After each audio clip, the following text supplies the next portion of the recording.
গতকালকে বাংলাদেশ বনাম পাকিস্তান ক্রিকেট খেলায় বাংলাদেশ পাকিস্তানের কাছে হারার কারণে যতগুলা মানুষে তাদেরকে গালাগালি করলায়, আমি অনুরোধ করলাম তোমরা অফলাইনে হোক আর অনলাইনে হোক আর গালাগালি করিও না।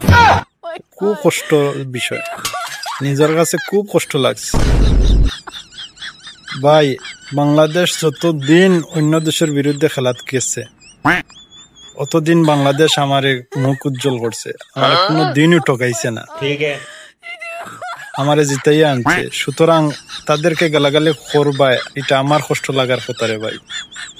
আচ্ছা, আমি যতদিন তাদের বিরুদ্ধে আমি বাজি রাখছি, বেট রাখছি, ততদিন আমি জিতছি। গতকালকেও যে তারা খেলাত গেছিল, আমি পাকিস্তানের পক্ষ ধরিয়া বাজি রাখছিলাম, আমি জিতছি।